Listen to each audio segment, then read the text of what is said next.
Head is hydrophobic and tail is the head is the hydrophilic and tail is the hydrophobic. अब दोनों का मतलब क्या होता है? हाइड्रोफिलिक का मतलब है कि वाटर लविंग, फिलिक जहां वर्ड आता है that means loving, water loving यानी कि वाटर के टुवर्ड्स मूव करेगा।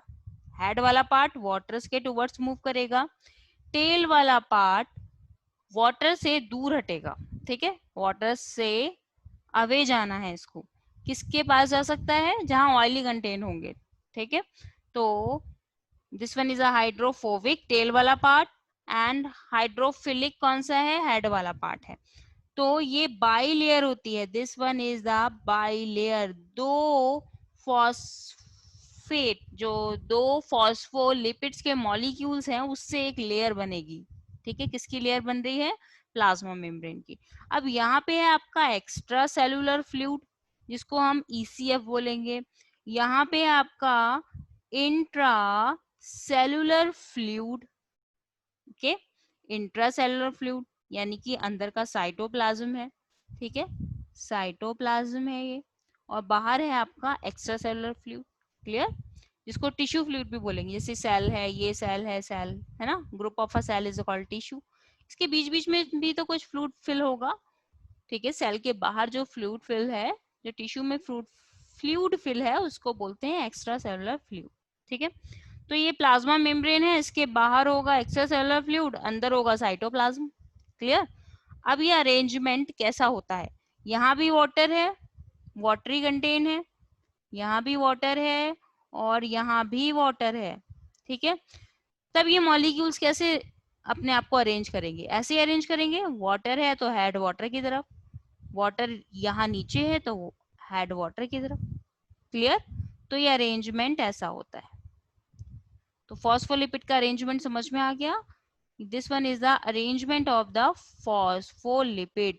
ये डायग्राम भी ड्रॉ करने के लिए आता है एग्जाम्स में, तो डायग्राम आपको ड्रॉ करना आना चाहिए। ओके, तो डायग्राम्स आप दिस वन अगर आ जाता है, प्लाज्मा मेम्ब्रेन का डायग्राम ड्रॉ करना है तो पूरा ये फॉस्फोलिपिड का स्ट्रक्चर ड्रॉ करना पड़ेगा आपको। फॉस्फोलिपिड्स के बाद और हमें क्या दिखाई देता है? और हमें दिखाई देता है आपका प्रोटीन्स के मॉलिक्यूल्स। ठीक है, प्रोटीन के मॉलिक्यूल्स, यस। कुछ प्रोटीन के मॉलिक्यूल्स एम्बॉडेड हैं, कुछ प्रोटीन्स के मॉलिक्यूल्स बाहर बाहर प्रेजेंट हैं। ठीक है, एक्सटर्नली प्रेजेंट है। क्लियर?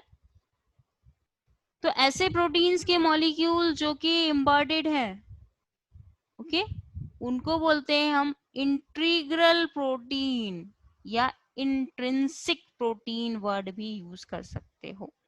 ये जो एम्बेडेड है ना इसके अंदर, इसको हम बोलते हैं integral protein. This one is called integral protein. और जो आपको बाहर दिखाई दे रहे हैं उसको हम एक्स्ट्रा प्रोटीन, एक्सटर्नल प्रोटीन कह सकते हैं। और बाहर बाहर है, पेरीफेरली है, तो हम इसको बोल सकते हैं peripheral, peripheral protein. This one is also called a peripheral protein. ठीक है, एक्सट्रिंसिक प्रोटीन, बाहर है एक्सट्रिंसिक प्रोटीन और पेरीफेरल प्रोटीन, अंदर है इंटीग्रल प्रोटीन और इंट्रिंसिक प्रोटीन। ठीक है, और हमें क्या दिखाई देता है? और हमें कोलेस्ट्रॉल के मॉलिक्यूल्स भी इसमें दिखाई देते हैं, कोलेस्ट्रॉल के मॉलिक्यूल्स बीच बीच में दिखाई देते हैं। ठीक है, और क्या दिखाई देते हैं? कार्बोहाइड्रेट्स की चेन दिखाई देती है, कार्बोहाइड्रेट्स की चेन, ग्लाइकोप्रोटीन जिसको बोलते हैं। ठीक है, वो चेन दिखाई देती है। स्ट्रक्चर देख लेते हैं। ओके, ये हो गया। क्लियर? अब देखो उन्होंने यहाँ पे बताया हुआ है आपको polar head of biomolecules, polar head है, तो ये तो बात हमने क्लियर कर ली है। उसके बाद आपका ये जो क्या है ना, लिपिड की बाइलेयर, बाइलेयर मेम्ब्रेन बोलते हैं लिपिड्स की, क्योंकि दो मॉलिक्यूल एक साथ बाइंड हो रहे हैं। और नॉन पोलर टेल। अच्छा, एक पॉइंट और भी बताना है मुझे आपको, हाइड्रोफिलिक, हाइड्रोफिलिक को हम बोलते हैं पोलर। हाइड्रोफिलिक का मतलब है पोलर, जो वाटर लविंग है this one is a polar, और जो वाटर नॉन लविंग है हाइड्रोफोबिक है, this one is called non polar. ये वर्ड आ गया है, ये तो ये आपको पता होना चाहिए। ठीक है, non polar. Non polar part कौन सा है? टेल पार्ट है, और पोलर पार्ट कौन सा है? हेड पार्ट है। क्लियर? अब यहाँ एक्स्ट्रा सेलुलर फ्लूइड इन्होंने दिखा दिया है, अंदर है साइटोप्लाज्म, ठीक है, तो हमने वो सब बता दिया। अब यहाँ पे एक और कंटेन हमें कुछ दिखाई दे रहे हैं। कोलेस्ट्रॉल के मॉलिक्यूल्स देख लिया हमने, ग्लाइकोप्रोटीन्स की चेन ये सब देख लिया, कार्बोहाइड्रेट्स की चेन देख लिया, कार्बोहाइड्रेट ऑफ अ ग्लाइकोकैलिक्स ये देख लिया। अब हमने एक चीज और दिखाई दे रही है बेटा यहाँ पे, साइटोस्केलेटन। आगे आएगा वैसे अभी। साइटोस्केलेटन क्या है? ये फाइबर जैसे ऑरेंज कलर के दिखाई दे रहे हैं ना आपको, ये फाइबर होते हैं साइटोस्केलेटन के। जैसे हमारी बॉडी में एक बोन का स्केलेटन है, वैसे ही सेल के पास उसके साइटोप्लाज्म में एक माइक्रोफिलामेंट, माइक्रोट्यूब्यूल्स का स्ट्रक्चर है। माइक्रोट्यूब्यूल्स का एक स्ट्रक्चर है। ये माइक्रोट्यूब्यूल्स जो है आपके, ये सेल को एक शेप दे रहे हैं, है ना, they provide a shape to a, एक एग्जिस्टेंस दे रहे हैं। जैसे हमारे बॉडी में स्केलेटन नहीं होता तो हमारा एग्जिस्टेंस था नहीं था, ठीक है, ऐसे ही सेल के अंदर पूरे में नेटवर्क, ये थोड़ा सा दिखाया है ना, सेल में पूरे में ये नेटवर्क डिस्ट्रीब्यूटेड होता है, जिसको हम साइटोस्केलेटन बोलते हैं। क्लियर? आगे आएगा वैसे। अब देखिए सेल मेम्ब्रेन के फंक्शन क्या क्या है। सेल मेम्ब्रेन का मेन फंक्शन है कि आपका जो मटेरियल्स है उसको, कंटेन को सेपरेट सेपरेट रखना, है ना, सराउंडेड जो मटेरियल्स है, अंदर जो मटेरियल है उसको सेपरेट सेपरेट रखना। जो भी सेल को चाहिए होगा वो ट्रांसपोर्टेशन की प्रोसेस से आ जाएगा, ठीक है, जितना बाहर निकलना होगा वो निकलेगा, ठीक है। And regulate the entry of certain solutes and ions, ठीक है, ये तो हो गया। और कंटेन यानी एक्स्ट्रा सेलुलर फ्लूइड और इंट्रासेलुलर फ्लूइड को अलग अलग, ठीक है, रखना। Separation contain from the cell के outside the cell and inside the cell. ये देखा ना हमने, बाहर क्या है? एक्स्ट्रा सेलुलर फ्लूइड है, और अंदर क्या है? इंट्रासेलुलर फ्लूइड है। And maintain the shape of the cell in a animal cell. Maintain of a shape of a cell, plant में कौन काम करता है? सेल को शेप देने का सेल वॉल काम करती है। एनिमल सेल में सेल मेम्ब्रेन, ये सेल को शेप देने का काम एनिमल सेल में कौन करेगा? सेल मेम्ब्रेन ही करेगी, क्योंकि सेल वॉल एनिमल सेल में नहीं है ना। अब आते हैं आपका कि किस तरीके से ट्रांसपोर्टेशन होता है। This one is very very important point. ये तो हो गया आपका extra cellular fluid, okay, this one is the extra cellular fluid, ठीक है। कुछ कंटेन होंगे यहाँ पे, ग्लूकोज मॉलिक्यूल्स हैं सपोज दैट, कुछ आपके प्रोटीन्स के मॉलिक्यूल्स हैं, इनको क्या करना है? सेल को अंदर और बाहर करना है, ठीक है। जो अगर सेल्स को चाहिए तो इंटरनली प्रोसेस होगी, अगर सेल के पास एक्स्ट्रा है, बन रहा है, लिपिड कंटेन और प्रोटीन सारा कुछ सेल में ही बनता है, तो वो सेल अपने से बाहर करती है, ठीक है, जितना उसको यूज करना है यूज करके सेल से बाहर चला जाता है। तो ये प्रोसेस कैसे होती है ट्रांसपोर्टेशन की, ठीक है। तो इसमें आपका आता है, दो टाइप की प्रोसेस आती है आपकी, passive transport and active transport, ठीक है, passive transport and active transport. Passive transport आपका दो टाइप का होता है, ठीक है, channel mediated transport, carrier mediated transport, जिसको हम फैसिलिटेट, ठीक है, डिफ्यूजन कहते हैं। This one is the passive transport में आपकी फिनोमेना आएगी डिफ्यूजन की। डिफ्यूजन कैसे वर्क करता है बताती हूँ मैं आपको।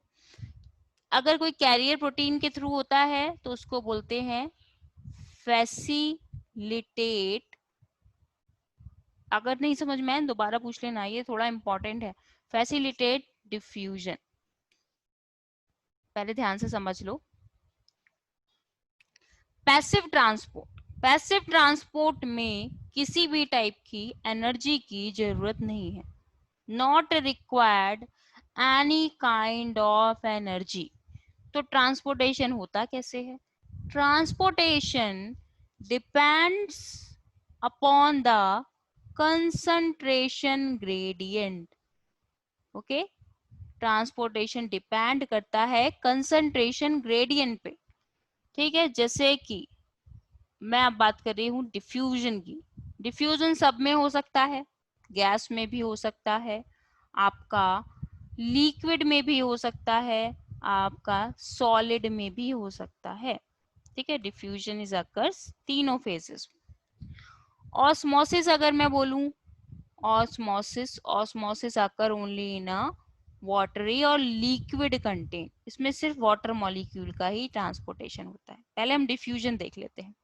सपोज दैट मैंने एक परफ्यूम लगाया है ना, मैंने इस रूम में बैठ के एक परफ्यूम लगाया, लेकिन हम देखते हैं थोड़ी देर बाद उसकी जो फ्रेग्रेंस है, फ्रेग्रेंस पूरे में डिस्ट्रीब्यूटेड हो जाती है ना। तो ये डिस्ट्रीब्यूशन कैसे हो रहा है? गैसेस के जो मॉलिक्यूल्स हैं moves from higher concentration to lower concentration. जहां मैंने परफ्यूम स्प्रे किया है, परफ्यूम क्या है आपका हायर कंसंट्रेटेड सब्सटेंस, मूव करेगा, गैसेस जो है मूव करती है higher concentration to lower concentration. ये तो एक गैस का एग्जांपल हो गया आपका डिफ्यूजन का। एक लिक्विड का एग्जांपल, सपोज दैट मैंने एक वाटर लिया, वाटर क्या है आपका लो कंसंट्रेशन, क्योंकि उसमें कुछ ऐड ही नहीं हुआ।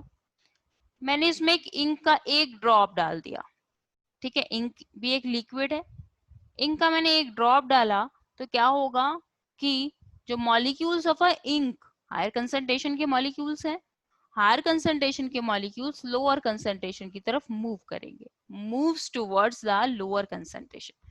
तो वाटर हम देखेंगे ब्लू कलर का आपको दिखाई देगा। ठीक है, तो ये लिक्विड का एग्जांपल्स हो गया।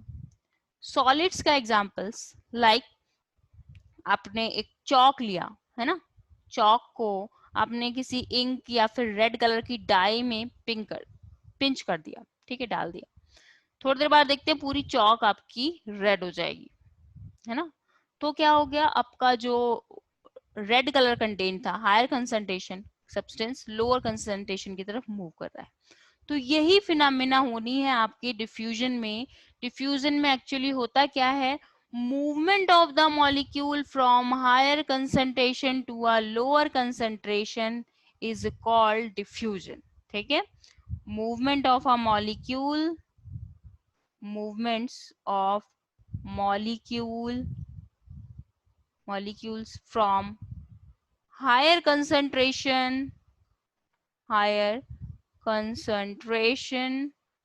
to lower concentration। ठीक है, हायर टू लोअर कंसंट्रेशन की तरफ मूवमेंट इज कॉल्ड डिफ्यूजन। ठीक है, this one is called a diffusion. Diffusion की फिनोमेना है ये, डिफ्यूजन की डेफिनेशन है ये। ठीक है, there are no need of any outer source of energy, कोई एनर्जी की रिक्वायरमेंट नहीं है, नो रिक्वायर्ड एनर्जी, एनर्जी की जरूरत नहीं है। यहाँ पे क्या काम करता है, यहाँ पे कंसंट्रेशन ग्रेडियंट काम करता है एज अ ड्राइविंग फोर्स, यानी जहां कंसंट्रेशन ज्यादा होगी वहां से एक फोर्स लगेगा टुवर्ड्स द जहां लोअर कंसंट्रेशन होगी। ठीक है, तो concentration gradient is like a driving force, clear। suppose that extra cellular fluid में आपके ग्लूकोज के मॉलिक्यूल ज्यादा है, सेल के पास ग्लूकोज खत्म हो गया, सेल के पास ग्लूकोज नहीं है, तो क्या होगा, जैसे ग्लूकोज के मॉलिक्यूल जो है आपके वो कैरियर प्रोटीन के थ्रू आते हैं। ठीक, वैसे मैं चलो एक दूसरा एग्जांपल लेते हैं आपका कि कुछ गैसेस हैं, सपोज दैट ऑक्सीजन है, ऑक्सीजन बाहर ज्यादा है सेल्स के बाहर, यानी एक्स्ट्रा सेलुलर फ्लूइड में ऑक्सीजन ज्यादा है, सेल के पास ऑक्सीजन खत्म हो गई है, साइटोप्लाज्म में ऑक्सीजन नहीं है, तब क्या होगा, गैसेस ऑक्सीजन जो है वो move from extra cellular fluid to intracellular fluid. ठीक है, this one is a simple diffusion. Channel mediated diffusion किसमें यूज होता है, प्रोटीन्स में यूज होता है। ठीक है, चैनल मीडिएटेड डिफ्यूजन जो है दिस वन, इसके थ्रू कौन आते हैं, इसके थ्रू आते हैं प्रोटीन्स के मॉलिक्यूल्स, एक चैनल बने होते हैं प्रोटीन चैनल, उसमें ये प्रोटीन आके एडेयर होता है, चैनल ओपन होता है और ये अंदर एंटर कर पाते हैं। ठीक है, बहुत सारे मॉलिक्यूल्स आके यहाँ पे एडेयर हो जाते हैं। ठीक है, हायर कंसंट्रेशन के मॉलिक्यूल्स अंदर पहुंचेंगे लोअर कंसंट्रेशन में। अब एक आता है कैरियर मीडिएटेड ट्रांसपोर्ट, जिसको हम बोलते हैं facilitate diffusion. This one is very very important. Diffusion आपके कितने टाइप के हो गए, फर्स्ट वन सिंपल डिफ्यूजन जो गैसेस में होता है, सेकेंड वन आपका channel protein diffusion, channel mediated diffusion, ठीक है, चैनल मीडिएटेड डिफ्यूजन के थ्रू प्रोटीन सेल के अंदर आते हैं। थर्ड वन होता है आपका फैसिलिटेटेड डिफ्यूजन, जो कि होता है कैरियर मीडिएटेड प्रोटीन्स के थ्रू, कैरियर प्रोटीन के थ्रू होता है, ठीक है। अब ये कैरियर प्रोटीन होते क्या है, याद करिए स्ट्रक्चर जब हमने पढ़ा, प्लाज्मा मेम्ब्रेन है, उसके अंदर प्रोटीन के टुकड़े लगे हुए हैं, द पीसेस ऑफ प्रोटीन के मॉलिक्यूल्स हैं, पीसेस नहीं कहेंगे मॉलिक्यूल्स बोलेंगे, इंट्रिंसिक प्रोटीन एक्सट्रिंसिक प्रोटीन है ना, लगे हुए हैं हर जगह। अब ये प्रोटीन के मॉलिक्यूल्स का एक स्पेशल टाइप के शेप होता है इनका, ठीक है, अलग अलग शेप होते हैं, बहुत अलग अलग टाइप के शेप होंगे। अब ये कैरियर प्रोटीन एक्चुअली कैरियर का काम करती है, ठीक है। अब पहले समझ लेते हैं, फैसिलिटेटेड डिफ्यूजन के अंदर आता है कैरियर प्रोटीन, फैसिलिटेटेड डिफ्यूजन नाम है प्रोसेस का। फैसिलिटेट डिफ्यूजन, फैसिलिटेट का मतलब है फैसिलिटी प्रोवाइड करना, provide the facility. Suppose that, एक एग्जांपल दे रही हूं आपको, कोई फंक्शन या कोई प्रोग्राम है, सपोज दैट कोई सेलिब्रिटी आया है या फिर आपका कोई सर्कस है ना, ये सपोज दैट छोटा सा एग्जांपल ले लेते हैं, अच्छा सा सर्कस है एक, है ना, सर्कस में जाने के लिए सर्कस में जाने के लिए पास चाहिए, ठीक है, सर्कस लगा हुआ है, उसके अंदर जाने के लिए आपको पास चाहिए, विदाउट पास एंट्री नहीं है। आपका एक फ्रेंड है, उसके पास पास है, ठीक है, आपके पास पास नहीं है, वो तो सर्कस में आ भी सकता है, जा भी सकता है, सर्कस में इजीली एंट्री उसको मिल सकती है, बाहर भी आ सकता है, जा भी सकता है। तो आप उसको बोलोगे कि मैं आपके साथ चलूंगा, है ना, मैं तुम्हारे साथ चलूंगा भाई, तब मुझे एंट्री मिल पाएगी। तो वो जो पास है, ठीक है, वो किसके पास है, इस पर्सन के पास है। तो यहाँ पे वो पर्सन कौन है, कैरियर प्रोटीन है। कैरियर प्रोटीन प्लाज्मा मेम्ब्रेन में, यानी फॉस्फोलिपिड की जो लाइनिंग है उसको इजीली क्रॉस भी कर सकती है, वहां से आ भी सकती है और जा भी सकती है ना। प्रोटीन हमने देखा ना, इंट्रिंसिक प्रोटीन भी है, एक्सट्रिंसिक प्रोटीन भी है, तो प्रोटीन इजीली अंदर भी जा सकती है, बाहर भी आ सकती है। तो कुछ ऐसे मॉलिक्यूल्स होते हैं जो कि इस प्रोटीन के सहारे, ठीक है, बाय दिस प्रोटीन, इस प्रोटीन के साथ ही अंदर सेल के अंदर एंटर हो सकते हैं, ठीक है। सेल के अंदर एंटर होने के लिए उनको किसकी हेल्प चाहिए, कैरियर प्रोटीन की हेल्प चाहिए। कौन से मॉलिक्यूल्स होते हैं, ग्लूकोज मॉलिक्यूल्स होते हैं, ठीक है। ग्लूकोज मॉलिक्यूल्स, एक सिंपल सा एग्जांपल दे देती हूँ आपको। ग्लूकोज मॉलिक्यूल्स, क्वेश्चन अगर आता है, transportation of a glucose molecules किसके थ्रू होता है, फैसिलिटेटेड डिफ्यूजन के थ्रू होता है, क्लियर। तो ये जो आपके ग्लूकोज मॉलिक्यूल्स हैं bind with this carrier protein और सेल के अंदर चले जाएंगे साइटोप्लाज्म में, देन ये कैरियर प्रोटीन उसको छोड़ देगा अंदर, ठीक है, कैरी करने का काम कर रहा है बस, ठीक है। जैसे कि आप एक बस में बैठे, बस ने आपको छोड़ दिया आपके एक डेस्टिनेशन एरिया पर जहां आपको जाना था, फिर बस वापस चली जाती है। ऐसे ही कैरियर प्रोटीन है, इसने ग्लूकोज के मॉलिक्यूल्स को पहले कैप्चर किया, बिठाया पहले, फिर उसको छोड़कर आया ये साइटोप्लाज्म में, देन उसके बाद ये फ्री हो गया एंड फिर आउटसाइड आ गया, ठीक है। तो ये कैरियर प्रोटीन से जब डिफ्यूजन होता है, कैरियर प्रोटीन से जब डिफ्यूजन की फिनोमेना होती है, तो ऐसे डिफ्यूजन को फैसिलिटेटेड डिफ्यूजन कहते हैं, क्लियर। तो डिफ्यूजन आपके तीन टाइप के हो गए, सिंपल डिफ्यूजन जो गैसेस के लिए रिस्पॉन्सिबल है, चैनल मीडिएटेड डिफ्यूजन जो कि आपका प्रोटीन के ट्रांसपोर्टेशन के लिए रिस्पॉन्सिबल है, कैरियर मीडिएटेड डिफ्यूजन जिसको हम बोलते हैं फैसिलिटेटेड डिफ्यूजन, ठीक है, जो कि ग्लूकोज मॉलिक्यूल्स के ट्रांसपोर्टेशन के लिए रिस्पॉन्सिबल है। ये आपके आते हैं पैसिव ट्रांसपोर्ट में, यानी इसको चलने के लिए एनर्जी की रिक्वायरमेंट नहीं है, ठीक है। अब आते हैं एक्टिव ट्रांसपोर्ट पे। एक्टिव ट्रांसपोर्ट में एनर्जी की रिक्वायरमेंट होती है, energy in the form of ATP, ठीक है, एटीपी की यहाँ पे रिक्वायरमेंट है, ठीक। अब एटीपी की जब रिक्वायरमेंट है तो क्या यहाँ पे कंसंट्रेशन ग्रेडियंट वर्क करेगा, नहीं। अब एटीपी की रिक्वायरमेंट है तो कंसंट्रेशन ग्रेडियंट यहाँ पे अपना काम नहीं करेगा। ऐसे मॉलिक्यूल्स जिनकी कंसंट्रेशन बाहर कम है और अंदर बहुत ज्यादा है, सपोज दैट, ठीक है, तो एटीपी एनर्जी के थ्रू एटीपी एनर्जी लगेगी और एनर्जी के थ्रू ये मॉलिक्यूल्स अंदर आ जाएंगे। ठीक है, तो ये मॉलिक्यूल्स के अंदर आना बाहर जाना, ठीक है, इसके थ्रू कौन से मॉलिक्यूल्स आते हैं, जो आयंस होते हैं, सोडियम आयन, पोटेशियम आयंस, है ना, कैल्शियम आयन, इन चैनल के थ्रू ये आयंस अंदर आते हैं। ठीक है, तो ये ऑलवेज एक्टिव ट्रांसपोर्ट, याद रखना, एक्टिव नाम से ही क्लियर है कि इसमें एनर्जी की रिक्वायरमेंट होती है। यस, ये एक्टिव ट्रांसपोर्ट है तो इसीलिए फास्ट भी होता है। This are active transport is fast comparative to a passive transport. Yes, क्या इसमें कंसंट्रेशन ग्रेडियंट वर्क करता है? नहीं, इसमें कंसंट्रेशन ग्रेडियंट वर्क नहीं करता। इसमें कंसंट्रेशन ग्रेडियंट के अगेंस्ट काम होता है, यानी लोअर कंसंट्रेशन मॉलिक्यूल से हायर कंसंट्रेशन की तरफ मूवमेंट होता है। ठीक है, लोअर कंसंट्रेशन से हायर कंसंट्रेशन की तरफ मूवमेंट होगा, यानी ऑपोजिट टू कंसंट्रेशन ग्रेडियंट है। ठीक है, अब बताइए, कोई पॉइंट ऐसा तो नहीं है जो नहीं समझ में आया हो? पैसिव ट्रांसपोर्ट को 3 पार्ट में डिवाइड करना है और एक्टिव ट्रांसपोर्ट आपका सिंपल एक ही पार्ट में है। एक्टिव ट्रांसपोर्ट का आपका एग्जाम्पल है सोडियम पोटेशियम पंप। ये जब हम नर्वस सिस्टम पढ़ेंगे तब वहां पे पढ़ेंगे इसकी प्रोसेस, वहां पे यूज होता है आपका सोडियम पोटेशियम पंप।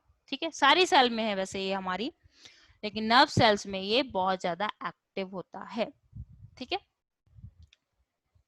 अब बताइए बेटा, पैसिव और एक्टिव ट्रांसपोर्ट समझ में आया है? Simple diffusion, channel mediated, carrier mediated. आपको इसके नोट्स भी बनाने हैं। ठीक है, नोट्स बनाने हैं और ये ऐसा करूंगी, चलो मेरे पास इसके नोट्स जो डेफिनेशन के फॉर्म में है, ये वाले नोट्स मैं आपको सेंड कर दूंगी। पैसिव ट्रांसपोर्ट और एक्टिव ट्रांसपोर्ट के नोट्स जो पर्टिकुलर डेफिनेशंस है, वैसे डेफिनेशन आपको समझ में आई गई होंगी मोस्ट ऑफ, उसके अलावा मैं नोट्स भी आपको सेंड कर दूँ। ठीक है, ये हमने पढ़ लिया स्ट्रक्चर। अब आते हैं, कभी कभी डिफरेंसेस आ जाते हैं सेल वॉल और सेल मेम्ब्रेन में, वैसे पढ़ ही लिया है हमने differences. Cell wall is a rigid thick structure. ठीक है, रिजिड स्ट्रक्चर है तो हम इसको लाइट माइक्रोस्कोप से ही देख सकते हैं, इलेक्ट्रॉन माइक्रोस्कोप की जरूरत ही नहीं है। रिजिड थिक स्ट्रक्चर है तो इसको देखने के लिए लाइट माइक्रोस्कोप भी यूज हो सकता है। सेल मेम्ब्रेन आपकी थिन होती है तो इसको देखने के लिए हमें क्या चाहिए? इलेक्ट्रॉन माइक्रोस्कोप चाहिए।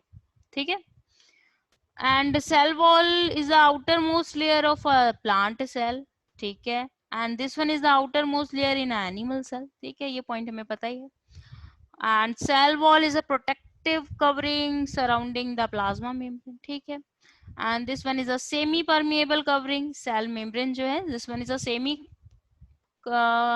permeable membrane surrounding the protoplasm. What is the protoplasm? Protoplasm is the cytoplasm plus nucleus. Cytoplasm plus nucleus is called protoplasm.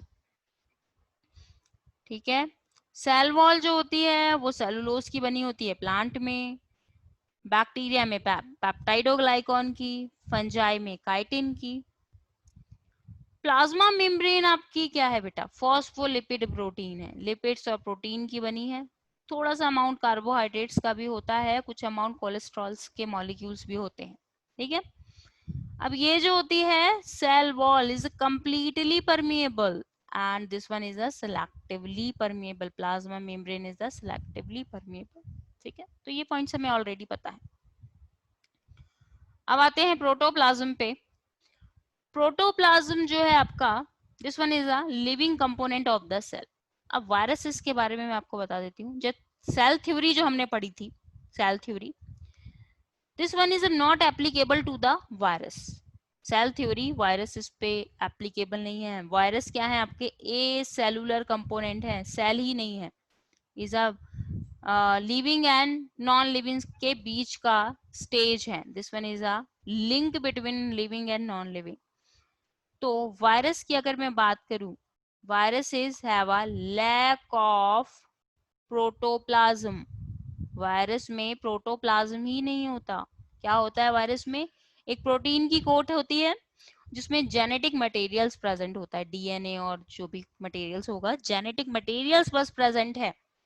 ठीक है. और ऊपर की जो प्रोटीन कोट होती है ना, जिसको हम एनवेलप बोलते हैं, प्रोटीन कोट, वो प्रेजेंट है ताकि ये जेनेटिक मटेरियल्स प्रिजर्व रह पाए. जेनेटिक मटेरियल्स बाहर यानी इन्वायरमेंट में तो ये डुप्लीकेट नहीं करता. जैसे इसको एक होस्ट सेल मिलती है, ये अपनी कॉपी बनाना स्टार्ट कर देता है. Copy occur in a host cell के अंदर जाके ये एक्टिव हो जाता है. इसीलिए हम इसको बोलते हैं this one is a living और नॉन लिविंग के बीच का स्टेट है. ठीक है बेटा, मेरी आवाज आ रही है ना आपको? Yes ma'am. अब प्रोटोप्लाज्म आपका बेटा है क्या? साइटोप्लाज्म और आपका न्यूक्लियस. यानी कि अगर हम बाहर की लेयर हटा दें, सेल वॉल और प्लाज्मा मेम्ब्रेन हटा दें, तो जो कंटेन बचेगा आपका, तो वो सारा प्रोटोप्लाज्म है. ठीक है. तो वायरस के पास ना तो साइटोप्लाज्म होता है ना ही न्यूक्लियस होता है. ठीक है. तो प्रोटोप्लाज्म, लैक ऑफ प्रोटोप्लाज्म पूछा जाए अगर, कौन सा ऐसा लिविंग और कौन सा ऐसा लिविंग नहीं, कौन सा ऐसा ऑर्गेनिजम्स है जिसमें प्रोटोप्लाज्म होता ही नहीं है, तब आपका आंसर होगा वायरसेस. ठीक है. But virus is not living exactly. Surrounded by the plasma membrane. ठीक है. इस प्रोटोप्लाज्म के बाहर क्या होती है? प्लाज्मा मेम्ब्रेन होती है. अगर प्लांट सेल है तो उसके बाहर एक और लेयर है, सेल वॉल है. ठीक है. ये कंपोनेंट हमें पता है. साइटोप्लाज्म अगर हम देखें, आपका वाटरी सब्सटेंस है, जेली लाइक स्ट्रक्चर है. सेल मेम्ब्रेन उसके अराउंड एनक्लोज्ड है and contain the organelles. Organelles कहाँ प्रेजेंट है? ऑर्गेनेल्स आपके साइटोप्लाज्म प्रेजेंट है. साइटोप्लाज्म एक मीडियम प्रोवाइड करता है फॉर केमिकल रिएक्शन. ठीक है. जितनी भी बायोकेमिकल रिएक्शंस हो रही है सेल के अंदर, बायोकेमिकल रिएक्शंस, बायोकेमिकल रिएक्शन लिखना यहाँ पे, केमिकल रिएक्शन नहीं, बायोकेमिकल रिएक्शन. बायोकेमिकल रिएक्शन का मतलब होता है कि जो लिविंग सेल्स में रिएक्शंस होती है थ्रू द एंजाइम्स, ठीक है, एंड अदर हार्मोन्स, तो उसको बोलते हैं biochemical reaction. Which one take in cytoplasm में ही होगी. ठीक है. क्योंकि सारे ऑर्गेनल साइटोप्लाज्म में ही है आपके. एंड न्यूक्लियस अगर हम देखें, न्यूक्लियस जो है आपका, न्यूक्लियस की डिस्कवरी किसने की थी? न्यूक्लियस की डिस्कवरी की थी रॉबर्ट. चलिए आप मुझे बताइए, सेल की डिस्कवरी किसने की थी?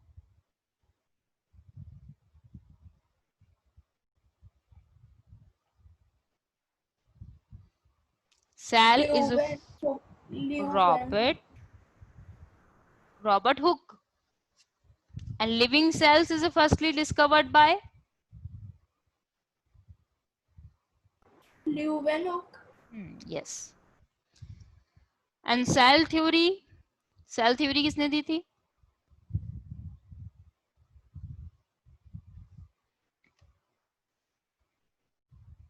सब भूल गए. Schleiden and Schwann. ठीक है. चैप्टर पढ़ना भी है आपको और चैप्टर के नोट्स भी बनाने हैं बेटा. ठीक है. नोट्स जब तक बनाएंगे नहीं, आएगा नहीं फिर ये चैप्टर. अब न्यूक्लियस पे आते हैं. न्यूक्लियस की डिस्कवरी फर्स्टली रॉबर्ट ब्राउन ने की थी. न्यूक्लियस में सारा कंट्रोल होता है. ठीक है. न्यूक्लियस के पास सारा कंट्रोल है, इसीलिए इसको brain of the cell, master of the cell भी कहते हैं. न्यूक्लियस के पास ही सारा कंट्रोल होता है. ठीक है. कब कौन सी प्रोसेस होनी है, कब एंडोप्लाज्मिक रेटिकुलम प्रोड्यूस होना है, कब आरएनए प्रोड्यूस होना है, तो सारी अथॉरिटी जो है ना न्यूक्लियस के पास ही होती है. आगे देखेंगे आप. तो इसीलिए इसको ब्रेन ऑफ द सेल भी कहा जाता है. Nucleus is also called brain of the cells. और न्यूक्लियस के पास क्या प्रेजेंट है? न्यूक्लियस के पास एक मेन कंटेंट प्रेजेंट है, हमारा जेनेटिक मटेरियल्स. ठीक है. Is one and close in a nucleus. Protoplasm हमें पता चल गया. प्रोटोप्लाज्म क्या है आपका? Cytoplasm plus nucleus is called protoplasm. Okay. एक न्यूक्लियस का स्ट्रक्चर देखते हैं. न्यूक्लियस का स्ट्रक्चर जब हम देखते हैं, तो अब ये तो हम 3D स्ट्रक्चर नहीं बना सकते ना, इसीलिए हम यहाँ ऐसा बनाते हैं। तो ये होता है न्यूक्लियर एनवेलप, डबल लेयर होती है न्यूक्लियर एनवेलप की। एंड और ये क्या होते हैं, आपके न्यूक्लियर पोर्स होते हैं, बीच बीच में क्या है, पोर्स प्रेजेंट है। It is a double layer membrane that enclose the content of a nucleus during the most of the cell life cycle. ठीक है, बस इतना याद रखना है, डबल लेयर मेम्ब्रेन है ये।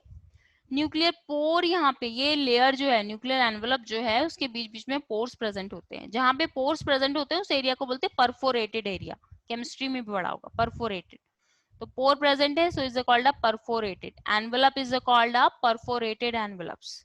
ठीक है, these pores regulate the passage of a molecules. इन पोर्स का काम क्या है, मॉलिक्यूल्स का पासेज करना। कुछ मॉलिक्यूल्स साइटोप्लाज्म से न्यूक्लियोप्लाज्म में आते हैं और कुछ न्यूक्लियोप्लाज्म से साइटोप्लाज्म में जाते हैं। तो transportation of a molecules from cytoplasm to nucleoplasm and nucleoplasm to cytoplasm, ठीक है, is allow or permit the passage of the molecules। Pores के थ्रू यही होना है। ठीक है, अब आते हैं न्यूक्लियोप्लाज्म क्या है भाई।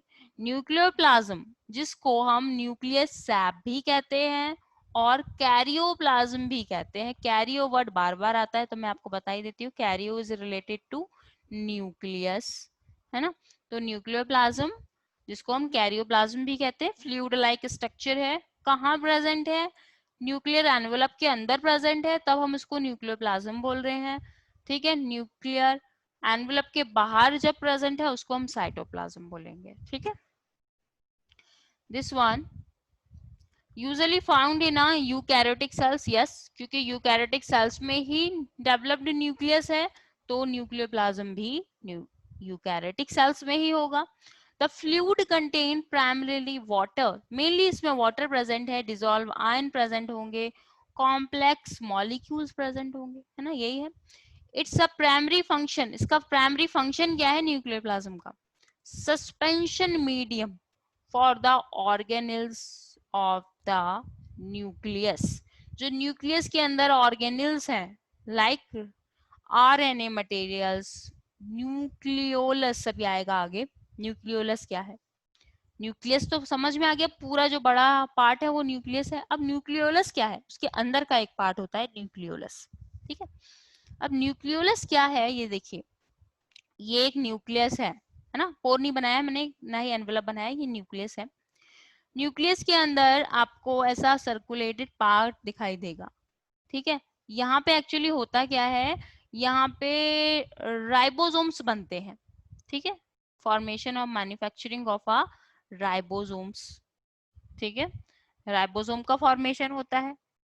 राइबोसोम इज रिस्पॉन्सिबल फॉर, क्या बोला था मैंने इसको, प्रोटीन फैक्ट्री।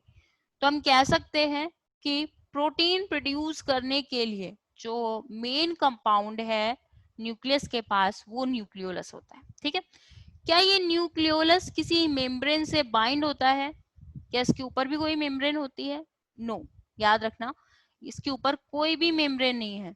न्यूक्लियस के अंदर एक ऐसा एरिया, सर्कुलेटेड एरिया, जहां पे बहुत सारे राइबोसोम्स बन रहे होते हैं, उसको न्यूक्लियोलस बोलते हैं। ठीक है, उसको हम बोलते हैं न्यूक्लियोलस। क्लियर, न्यूक्लियस के अंदर का एरिया, ठीक है, जिसके अंदर आपका क्या प्रोड्यूस हो रहे हैं, इसके अंदर प्रोड्यूस हो रहे हैं ribosomes, manufacturing of a ribosomes भी कहा जाता है। क्या इसके ऊपर मेम्ब्रेन होती है, नो। ठीक है, इसके ऊपर मेम्ब्रेन नहीं है, तो इसको मेम्ब्रेन लेस ऑर्गेनेल भी कहते हैं। ये क्वेश्चन भी आ जाता है, मेम्ब्रेन लेस ऑर्गेनेल्स। ठीक है, मेम्ब्रेन लेस ऑर्गेनेल्स आपका कौन सा है, this one is a nucleolus. इसके अंदर राइबोसोम्स बन रहे हैं और राइबोसोम रिस्पॉन्सिबल है प्रोटीन सिंथेसिस के लिए। और न्यूक्लियस में हमें क्या देखने के लिए मिलता है, क्रोमोसोम्स देखने के लिए मिलते हैं। ठीक है, क्रोमोसोम्स, क्रोमैटिन, इन सब के बारे में मैं आपको बता चुकी हूँ क्या क्या होते हैं। देखो क्या क्या डिफरेंस है, थ्रेड लाइक स्ट्रक्चर हो गया हमारा डीएनए, है ना।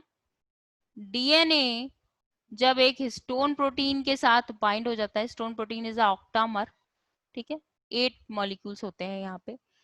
जब ये बाइंड हो जाता है ऑक्टामर के साथ, ये डीएनए मटेरियल्स, ठीक है, ये हिस्टोन प्रोटीन है बेटा, हिस्टोन प्रोटीन। यूकैरियोट्स में होती है, प्रोकैरियोट्स में नहीं होती हिस्टोन प्रोटीन। जब ये स्ट्रक्चर बाइंड होके स्ट्रक्चर बना रहा है, this one is called a chromatin materials. जब ये खूब हाईली क्वाइंड होके हिस्टोन प्रोटीन के साथ स्ट्रक्चर बनाएगा, this one is the form a chromatin fibres, chromatin fibres. ठीक है, ये एक हो गया सिस्टर क्रोमेटिन।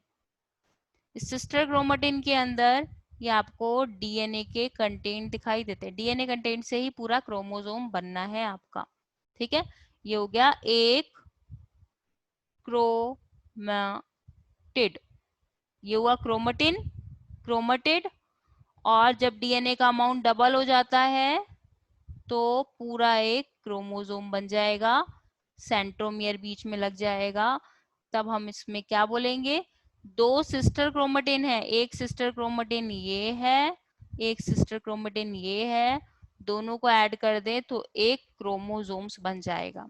ठीक है, तो क्लियर है क्रोमेटिन क्या है एंड क्रोमेटिड क्या है, सिस्टर क्रोमेटिड क्या है और एक क्रोमोसोम क्या है। ठीक है, तो अल्टीमेटली बनना किससे है, डीएनए से ही बनना है। ठीक है, एंड ये कंसेप्ट याद रखना। ठीक है, कुछ और इन्होंने प्रोकैरियोट्स और यूकैरियोट्स में डिफरेंस दिए हैं, इंपॉर्टेंट है, ये देख लेते हैं। प्रोकैरियोट्स में डीएनए इज नेकेड। नेकेड हम किस कैसे डीएनए को बोलते हैं, जिसमें हिस्टोन प्रोटीन्स नहीं होती है। Okay, there are absent of histone protein, जिसमें हिस्टोन प्रोटीन नहीं होती है उसको बोलते हैं नेकेड डीएनए। ठीक है, यूकैरियोट्स में is bounded to the protein के साथ बाइंड है, कौन सी प्रोटीन के साथ, हिस्टोन प्रोटीन के साथ। ठीक है, प्रोकैरियोट्स में जो डीएनए है वो सर्कुलर होता है एंड यूकैरियोट्स में यस लीनियर होता है। इंट्रॉन, ये वाला पॉइंट छोड़ सकते हो, अभी आगे आएगा तब मैं बताती हूँ आपको इंट्रॉन क्या होते हैं, वैसे ये पॉइंट भी छोड़ दो। ठीक है, ऑर्गेनिल्स में देखिए प्रोकैरियोट्स में न्यूक्लियस नहीं है एंड न्यूक्लियस की जगह क्या प्रेजेंट है, न्यूक्लियोइड जेनेटिक मटेरियल प्रेजेंट है बस। यहाँ पे डेवलप्ड न्यूक्लियस होता है यूकैरियोट्स में। ऑर्गेनिल्स में और देख लेते हैं, no membrane bounded organelles like mitochondria, Golgi apparatus, lysosomes, ऐसा कुछ भी नहीं होते प्रोकैरियोट्स में। यूकैरियोट्स में ये सब मिलेंगे। राइबोसोम्स प्रोकैरियोट में 70s टाइप का होता है, यूकैरियोट्स में 80s टाइप का होता है। प्रोकैरियोट्स में जो सेल डिवीजन होता है ना, सेल जब डिवाइड करती है, एक सेल्स दो डॉटर सेल्स में जब बन जाती है तो कैसा डिवीजन होता है, बाइनरी फिजन होता है। इसमें जो अलग अलग फेजेस होती है ना, कैरियोकाइनेसिस, साइटोकाइनेसिस, ओके, जैसे आपका हो गया प्रोफेज, ठीक है, प्रोफेज, मेटाफेज, एनाफेज, टीलोफेज, ये सब कुछ नहीं होता। सेल्स बस दो डॉटर सेल में डिवाइड हो जाती है। ऐसे फिजन को बाइनरी फिजन कहते हैं। ठीक है, एंड यूकैरियोट्स में डिवीजन होता है मिटोसिस और मियोसिस के थ्रू। ठीक है, ये हम पढ़ चुके हैं। रिप्रोडक्शन के लिए ये सेल जो होती है ना, प्रोकैरियोटिक सेल्स, इनके पास जो क्रोमोसोम्स होते हैं सिंगल सिंगल होते हैं क्रोमोसोम्स। ठीक है, पेयर में नहीं होते, हैप्लॉइड हो गई सेल्स सपोज दैट, है ना। तो यानी कि जैसे कि नंबर ऑफ क्रोमोसोम्स जो होंगे वो 23 हो सकते हैं। नंबर ऑफ क्रोमोसोम्स मतलब इवन होंगे, ऑड नहीं होंगे ऑलवेज, जैसे 11 हो सकते हैं। ठीक है, and chromosomes always in a pair. ठीक है, ऑलवेज नहीं कहेंगे, मेजरली, मोस्टली मोस्टली आप पेयर में होते हैं यूकैरियोट्स की cell, mostly, not always. Prokaryote cell देखिए बहुत छोटी होती है, जिस near about the 1 to 5 micrometer. ठीक है, एंड यूकैरियोट्स की सेल्स कंपैरेटिवली थाउजेंड्स टाइम्स ज्यादा होती, 100 टाइम्स ज्यादा होती है, इज 10 to 100 माइक्रोमीटर। ठीक है, कुछ डिफरेंसेस हम लिखवा चुके हैं आपको, इसके बारे में बता दिया है, और कुछ डिफरेंसेस में और भी ऐड कर सकते हो। ठीक है, तो सिर्फ उतने भी इनफ थे, बट ये भी आप उसमें ऐड कर सकते हो, इजी है। ठीक है, स्ट्रक्चर हम देख चुके हैं सेल का, थोड़ा सा और कंपेयर कर लेते हैं। प्रोकैरियोटिक सेल्स में आपको कैप्सूल दिखाई देता है, जिसको हम कैलेक्स, ग्लाइकोकैलेक्स भी बोलते हैं, ग्लाइकोकैलेक्स, ये वर्ड भी आ जाता है कभी कभी। ग्लाइकोकैलेक्स क्या है, कैप्सूल्स ऑफ प्रोकैरियोट्स। ग्लाइकोकैलिक्स आपका दो टाइप का होता है, ठीक है। ग्लाइको कैप्सूल अगर हार्ड है, ग्लाइकोकैलिक्स अगर हार्ड है तब हम इसको कैप्सूल बोलते हैं। जब हार्ड नहीं है, एक स्लाइमी स्ट्रक्चर बना लेता है, तब हम उसको स्लाइम कहते हैं। यानी कि ये जो प्रोकैरियोट्स हैं वो कैप्सुलेटेड भी हो सकते हैं, नॉन कैप्सुलेटेड भी हो सकते हैं, ठीक है। न्यूक्लियस डेवलप नहीं है, न्यूक्लियस की जगह न्यूक्लियोइड है, जिसको हम जीनोफोर या जेनेटिक मटेरियल भी कह सकते हैं। राइबोसोम्स दोनों में प्रेजेंट होगा, बट डिफरेंस ये है कि प्रोकैरियोट में 70s टाइप का राइबोसोम होता है और यूकैरियोट्स में 80s टाइप का होता है, ठीक है। एंड मेम्ब्रेन एनक्लोज्ड न्यूक्लियस है, न्यूक्लियोलस है, यहाँ पे न्यूक्लियोलस भी नहीं होता क्योंकि न्यूक्लियर एनवेलप ही नहीं है, पर्टिकुलर न्यूक्लियस ही नहीं है, तो न्यूक्लियोलस क्या होगा? जैसे ये दिखाई दे रहा है ना आपको न्यूक्लियोलस, तो यहाँ पे न्यूक्लियोलस भी नहीं होता प्रोकैरियोटिक सेल्स में। मेम्ब्रेन बाउंडेड ऑर्गेनेल्स भी नहीं होते लाइक माइटोकॉन्ड्रिया और ये सब, ठीक है। तो डिफरेंसेस आपको मोस्टली याद ही हो गए होंगे, इसको आप आराम से लिख पाओगे, ओके। अभी ये सेशन शायद ऑफ होने वाला है, माइटोकॉन्ड्रिया तक पढ़ लेते हैं बस लास्ट, ठीक है। पहले मैं स्ट्रक्चर आपको दिखा देती हूँ माइटोकॉन्ड्रिया का, ठीक है। पहले स्ट्रक्चर समझ लेते हैं,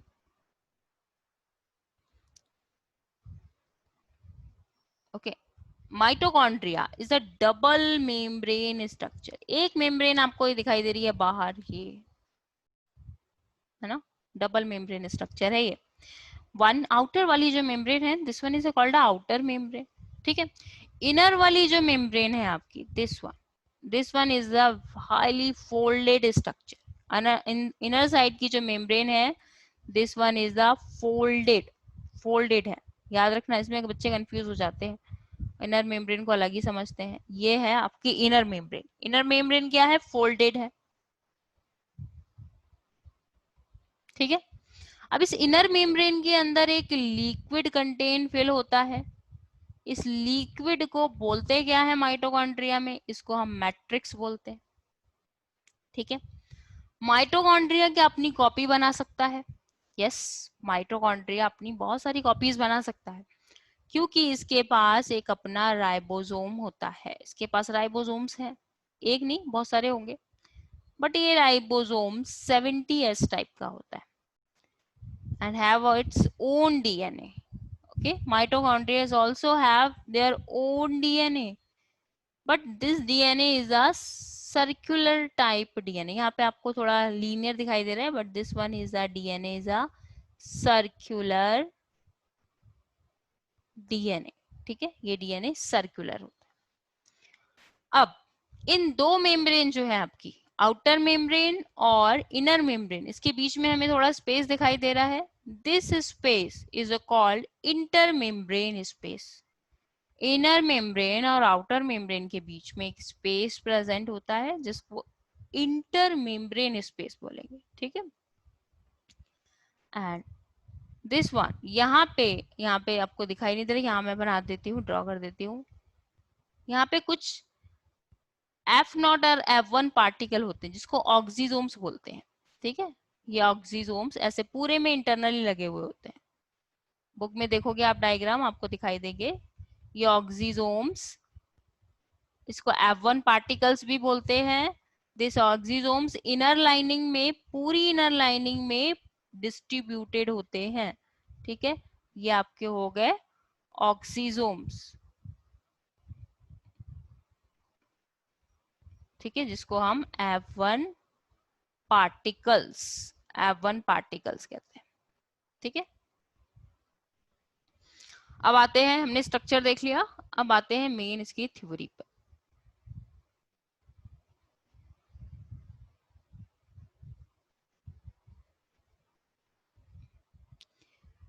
ठीक है, अब दो मेम्ब्रेन हमने देखी थी इसकी, आउटर मेम्ब्रेन और इनर मेम्ब्रेन।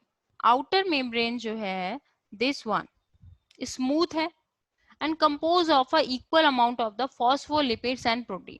फॉस्फोलिपिड और प्रोटीन के इक्वल अमाउंट से बनी है, ठीक है। हाँ, कुछ और मुझे एक पॉइंट न्यूक्लियस में आपको बताना था, एक पॉइंट कि क्या सारे सेल्स में न्यूक्लियस प्रेजेंट होता है यूकैरियोट्स के? कुछ ऐसे सेल्स भी हो सकते हैं जिसमें एक से ज्यादा न्यूक्लियस हो या फिर न्यूक्लियस ना हो।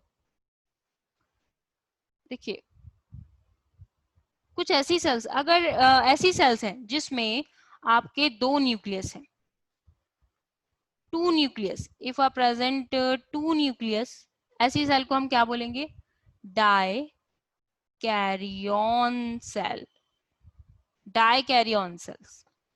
एग्जाम्पल, दिस वन इज आपका प्रोटोजोन्स का एग्जाम्पल्स है, जिसमें पैरामीशियम,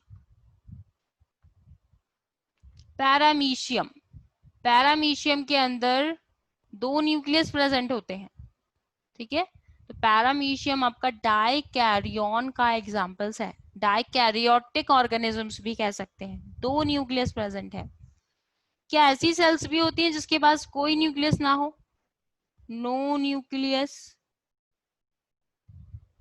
यस, हमारे अंदर ही प्रेजेंट है। Mature RBC, mature RBC, RBC जब मैच्योर हो जाती है, ठीक है, तब उसमें न्यूक्लियस एब्सेंट होता है, ठीक है, absent of a nucleus, this one कहाँ पे हमें देखने के लिए मिलता है? आरबीसीज में, ओके। ऐसी सेल्स को हम क्या कह सकते हैं? ए न्यूक्लिएटेड, ए न्यूक्लिएटेड सेल्स। क्या कोई ऐसी सेल्स भी हैं जिसमें, क्या कोई ऐसी सेल्स भी हैं जिसमें कि बहुत सारे न्यूक्लियस हो सकते हैं? यस, स्लाइम मोल्ड में हमने देखा था। ऐसी सेल को हम क्या बोलते हैं? सिनसाइटियम, सिनसाइटियम सेल, ठीक है, सिंसाइटिकल कंडीशन, सिंसाइटियम सेल, जिसके पास बहुत सारे न्यूक्लियस हो, मल्टीपल न्यूक्लियस, मैनी न्यूक्लियस। तो बहुत सारे न्यूक्लियस हमने कहाँ देखा? आपका स्लाइम मोल्ड में, स्लाइम मोल्ड, ठीक है। तो ये एग्जांपल्स भी इंपॉर्टेंट है। ये एडिट करी वाली स्लाइड आपको सेंड कर दूं, है ना, क्योंकि जो पॉइंट इंपॉर्टेंट बताते हैं वो शायद आप नोट नहीं कर पाते हो, नोट कर लेते हो?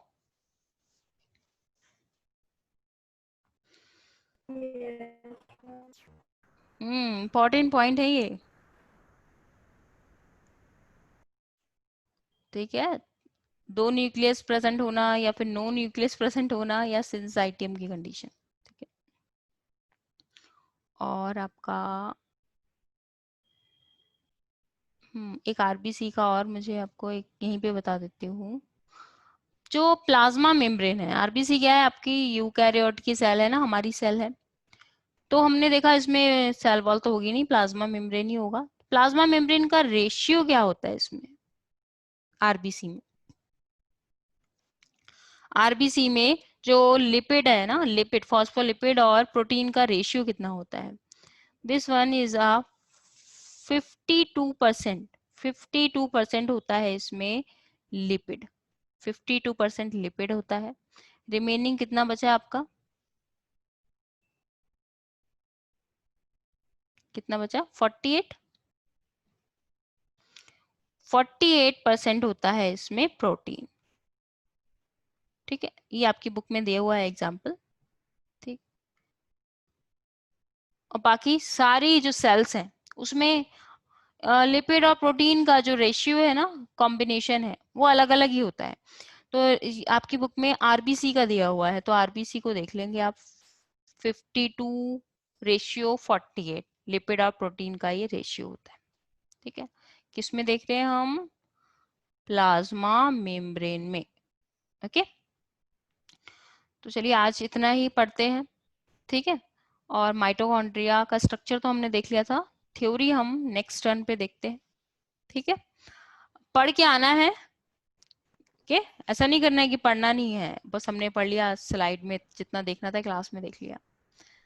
इसको घर पे बैठ के रिवाइज करना है, पढ़ना है, ठीक है। क्योंकि नेक्स्ट आपका जब ये टर्न आएगा चैप्टर के बाद, क्वेश्चंस करेंगे हम, ऑब्जेक्टिव क्वेश्चंस, तो चैप्टर को साथ के साथ पढ़ते चलना है, ठीक है। ओके बेटा, बाकी हम नेक्स्ट क्लास पे देखेंगे।